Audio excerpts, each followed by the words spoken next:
ஐயா போய் பார்த்தோன்னா ஐயா எல்லாம் இன்ட்ரோடியூஸ் பண்ணிட்டேன். அதுக்கப்புறம் ஐயா விசாரிச்சுட்டு சரி உங்களுக்கு என்ன கேள்வி இருக்குங்க? ஒரு கேள்வி இல்லை ஐயா, நான் வரும்போதே என்னுடைய கேள்வி எல்லாம் முடிஞ்சிச்சு. Just I want to be கூட இருக்கணும் தான் வந்திருக்கேன் அப்படின்னு சொல்லிட்டு அவர் கூட அப்புறம் அதுக்கப்புறம் ஐயாட்ட கேட்டேன், நான் டெய்லி வரலாமா? அப்போ சர்சன் டெய்லி எனக்கு வச்சுருப்பாங்க, வரலாமா இல்லை எப்படி? தாராளமாக நீங்கள் வரலாம் அப்படின்னு சொன்னாங்க. அதுக்கப்புறம் ஐயா கூட போயிட்டு அதுக்கப்புறம் நாங்கள் ஞானம் சாப்பிட்டு வரணும்னா அப்படி வந்துட்டு இப்போ ஓரளவு நல்லா புரிதல் வந்து இப்போ மேக்ஸிமம் ஐயா கூட இருக்கிற மாதிரி நாங்கள் வந்துட்டு. இதில் நான் என்ன சொல்ல வரேன்னா, எனக்கு நிறைய பேர் குருக்கள் சொல்லியிருக்காங்க, அதாவது நீ வந்து எப்போ ஒரு தகுதி அடையிறியோ அப்போ குரு வந்து உன்னை தானாவே தேடி வருவார். நிச்சயமா என்னோட வாழ்க்கையில் அதான். ஏன்னா நான் இவ்வளோ தூரம் சுற்றிட்டு இருந்தப்ப எனக்கு தெரிய கிடைக்கல.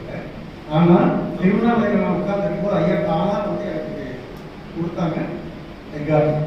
ஸோ அது மாதிரி இப்போ நீங்கள் இவ்வளோ பேர் வந்திருக்கிறீங்கன்னா உங்களை தேடி குரு வந்திருக்காரு. கட்டாயம் நீங்கள் வந்து ஒரு ரீச் பண்ணுற ஒரு தகுதி கொடுத்தலாம் கிடையாது இருக்கு. அதனால கண்டிப்பாக உங்களுக்கு கிடைக்கும்.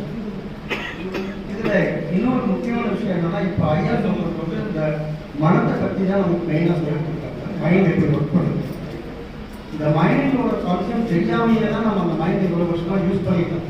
அதனால தான் இவ்வளோ பிரச்சனைகள் இவ்வளோ குழப்பம் எல்லாத்துக்குமே நமக்கு காரணமாக.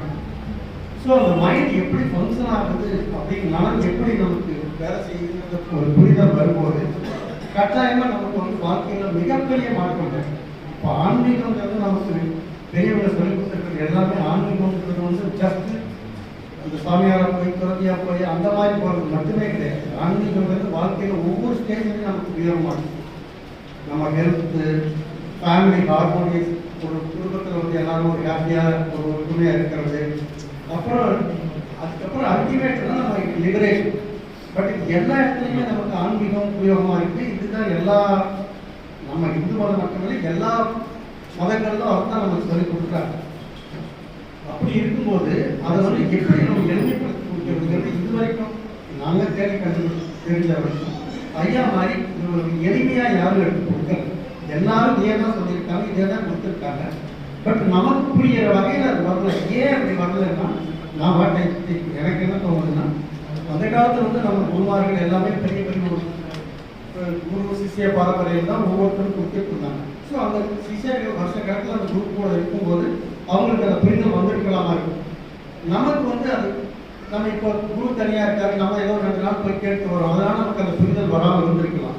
ஸோ நமக்கும் புரியறபடி இதை அவ்வளவு எளிமைப்படுத்தி ஐயா கொடுத்துருக்காங்க. இப்போ இதை வந்து நாங்கள் பயன்படுத்தி